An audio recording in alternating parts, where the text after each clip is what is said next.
জয়গুরু। সৎসঙ্গ পাবনা আশ্রমে একটা পাগল ছিলেন। সে পাগলটাকে কতগুলো ছেলে পেলে তাকে খুব যন্ত্রণা করত। এত বেশি যন্ত্রণা করত, সে কখনো সহ্য করতে পারত না। সেই ছেলেগুলোর মধ্যে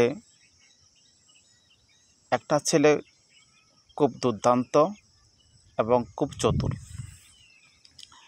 সেই ছেলেটা হচ্ছে ব্রাহ্মণের ছেলে।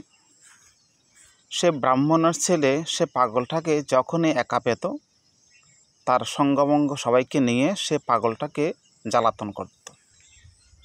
তো এত বেশি জ্বালাতন করত, সে পাগলটা সহ্য করতে পারত না। তো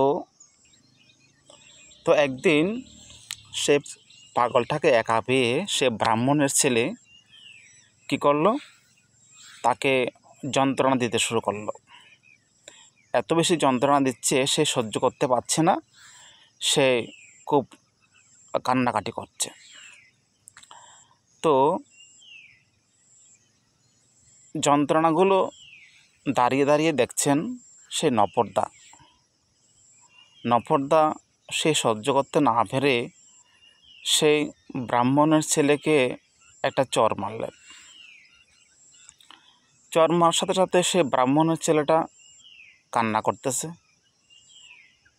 আর যে পাগলটা সেও কান্না করতেছে। আর চর মারার সময় ডাক্তার কিশোরী মোহনদা দেখে ফেলেছেন। আর তিনি কিছু না বলে সোজা ঠাকুর বাড়িতে গিয়ে ঠাকুরকে রিপোর্ট করলেন যে ঠাকুর এই ঘটনা। তখন ঠাকুর জিজ্ঞেস করলেন যে কোথায়, আমাকে দেখান। তো ঠাকুর আর কিশোরী মোহনদা সাথে আরও অনেক ভক্তগণ এসেছেন সেই জায়গাতে। এসে ঠাকুর সেই নফরদাকে বলছেন যে নফর, তুমি সেই ছেলেটার কাছে ক্ষমা চাও। তখন নফরদা বলছেন, না ঠাকুর, আমি ক্ষমা চাইব না, আমি যা করেছি বেশ করেছি। সে পাগলটাকে জ্বালাতন করতেছে, আমি সহ্য করতে পারলাম না ঠাকুর, তাই আমি তাকে চর মারলাম। ঠাকুর আবার বললেন, তুই ছেলেটার কাছে ক্ষমা চা। তখন নফরদা বলছেন, না ঠাকুর, আমি ক্ষমা চাইব না। ঠাকুর 3 বার বললেন যে ওর কাছে ক্ষমা চা। তখন নফরদা সোজা জানিয়ে দিয়েছেন যে না ঠাকুর, আমি ক্ষমা চাইব না, আমি যা করেছি বেশ করেছি। তখন ঠাকুরের কথা না শুনতেই ঠাকুর দৌড়ে গিয়ে পদ্মাতে ঝাঁপ দিলেন। অর্থাৎ তিনি তার কথা যে আমরা শুনছি না, তার কথা যে নফরদা শুনছেন না, সে কারণে তিনি পদ্মাতে ঝাঁপ দিলেন। যখন তিনি পদ্মাতে ঝাঁপ দিলেন, তখন কিশোরী মোহনদা আর চেয়ে থাকলেন না, তিনিও ঝাঁপ দিলেন ঠাকুরকে রক্ষা করার জন্য। তখন ঝাঁপ দেওয়ার পরে যে কিশোরী মোহনদা ঠাকুরের পা ধরে আছেন যে ঠাকুর, আপনি উঠে আসুন। এই সামান্য ঘটনার জন্য ঠাকুর পদ্মাতে ঝাঁপ দিলেন। নফরদা এবার কান্নাকাটি করছেন, ছেলেটার পায়ে পড়ে কান্না করছেন যে ঠাকুর, আপনি উঠে আসুন, আমার ভুল হয়েছে, আমি ক্ষমা চাইছি ঠাকুর, আপনি উঠে আসুন। অনেক কান্নাকাটির পরেও ঠাকুর উঠে আসছেন না। নফরদা সে ছেলেটার পা ছাড়ছেন না যে ঠাকুর, আপনাকে উঠে আসতে হবে, আমি ক্ষমা চাইছি, আপনি উঠে আসুন। তারপরে সেই 35 মিনিট পর ঠাকুর উঠে আসলেন। উঠে এসে তিনি সোজা তার আশ্রমে চলে গেলেন। আশ্রমে চলে যাওয়ার পরে এদিকে নফরদা ক্ষমা চেয়ে সেই ছেলেটা চলে গেলেন, নফরদাও চলে গেলেন, পাগলটা চলে গেলেন। তারপর দিন ক্ষমা চাওয়ার জন্য নফরদা ঠাকুরের কাছে গেলেন। ঠাকুরের কাছে গিয়ে প্রণাম করতে ঠাকুর বলছেন যে নফর, এদিকে আয়। তখন ঠাকুরের সামনে যাওয়ার পরে ঠাকুর তার মাথায় হাত রেখে বলছে যে নফর দেখ, সে ছেলেগুলোকে আমিই বলেছিলাম যে তাকে যন্ত্রণা দেওয়ার জন্য, তাকে যেখানে পায় সেখানে যন্ত্রণা দেওয়ার জন্য।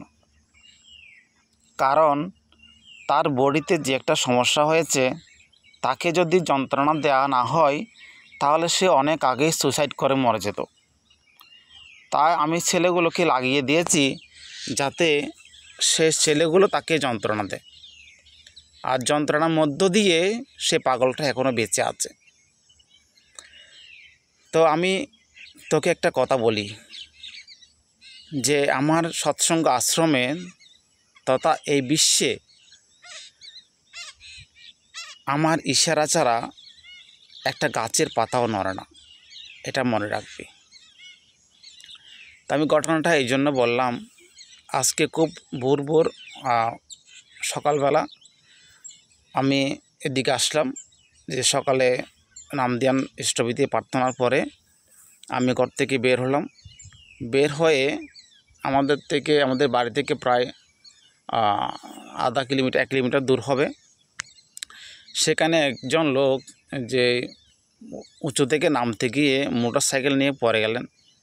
সেখানে তার সবজি সব কিছু পড়ে গেলেন। সে হতাশ হয়ে বসে আছে যে তাকে যে কেউ হেল্প করছে না। তো ঠাকুরের অশেষ দয়ায়, এই যে ঠাকুরের একটা কথা বললাম আমি, তার ইশারা ছাড়া এই জগৎ চলে না। যে মানুষটা বসে এখানে আকুতি করছে যে কোনো একটা মানুষ আসবে, আমাকে ধরবে, তুলবে, আমাকে যে হেল্প করবে, সে মানুষটার জন্য সে অপেক্ষা করতেছে।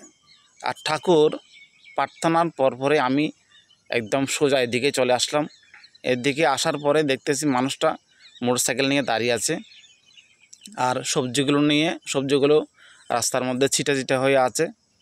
সেগুলো আমি তুলে দিয়ে তার গাড়িতে তুলে দিয়ে সেই লোকটি গাড়ি নিয়ে চলে গেল। এই যে হচ্ছে ঘটনা। তা পৃথিবীতে তার ইশারা ছাড়া, তার জগৎটাকে তার ইশারা ছাড়া একদম কিছুই হয় না। তাই আজ সকাল সকাল এটুকুই। সকলের জন্য শুভকামনা। সবাই ভালো থাকবেন, সুস্থ থাকবেন, এই প্রার্থনা ঠাকুরের চরণে। জয় গুরু।